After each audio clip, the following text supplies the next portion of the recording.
Have you ever thought about how you'd go about hiding a rocket? I mean, not the rocket itself, but its most obvious giveaway, that massive blazing trail of fire.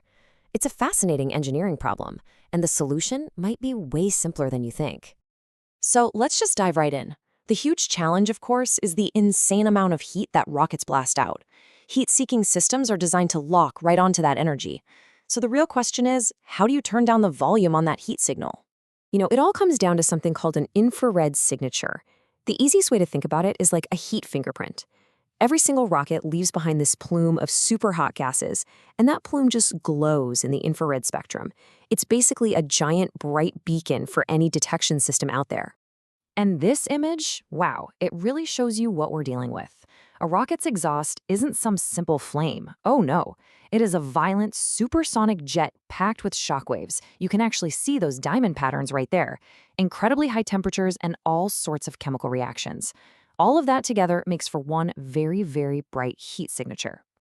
Okay, so this whole problem got a team of researchers thinking. If one giant heat source is the issue, what if you could just break it up into a few smaller ones? Their big idea was this. What if you could maintain the exact same amount of thrust, but totally change that heat fingerprint, just by splitting the exhaust into more nozzles? I mean, it sounds totally logical, right? If you spread the heat out, it should cool down faster. So to put this to the test, they built some virtual rockets. They ran these super complex computer simulations on 4 different designs, all engineered to have the same total thrust. You had your single nozzle, a double, a triple, and a quad nozzle setup. So they ran the simulations, they crunched all the numbers, and the results were absolutely not what anyone was expecting.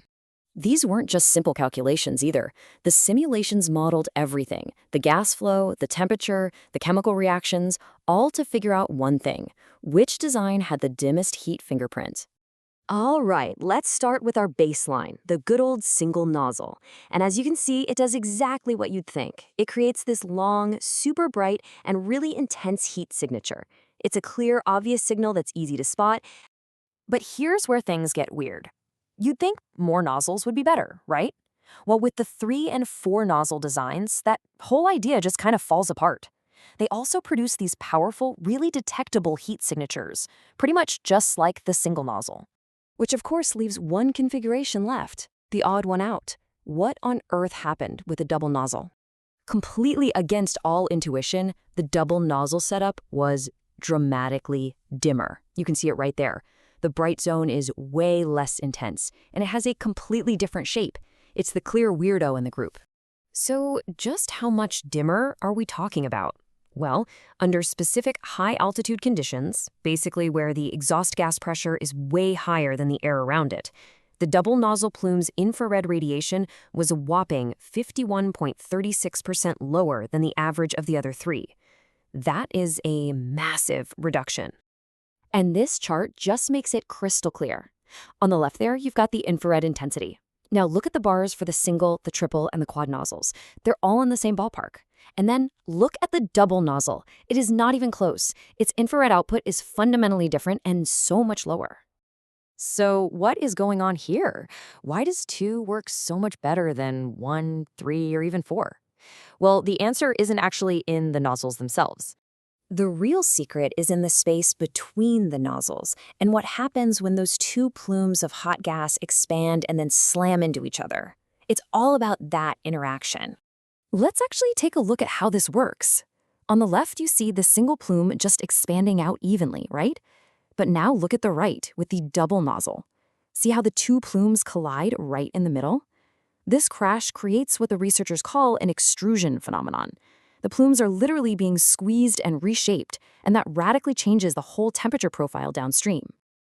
So to break it down, this special 2-plume crash does 3 critical things. First, by squeezing the plumes, it actually shrinks the surface area of the hottest part of the gas. Less hot area means less radiation. Simple. Second, this collision forces the hot gas to mix more intensely with the cold air around it, which cools everything down way faster. And finally, it reduces the chance for afterburning. That's when unburnt fuel in the exhaust suddenly ignites. Less afterburning means way less heat and light. So what's the big picture here? What does this mean for the future of rocket design? Well, it really shows us that a smarter, more nuanced approach to engineering can have a absolutely huge impact. The big takeaway is that just throwing more hardware at a problem isn't always the answer.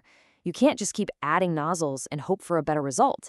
It's the clever engineering, really understanding the physics of how these plumes interact, that leads to the big breakthroughs.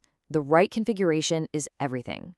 Just as the researchers concluded, using multiple nozzles is a really powerful tool for hiding a rocket's heat signature.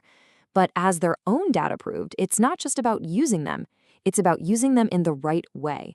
And in this very specific case, 2 turned out to be the magic number. And that kind of leaves us with a fascinating final thought, doesn't it? This was what seemed like a simple choice, 1, 2, 3, or 4 nozzles, but it had this radical, totally counterintuitive effect. It really makes you wonder, what other simple design changes in rocketry or in any other field are just sitting there, hiding massive, unexpected impacts, just waiting for us to discover?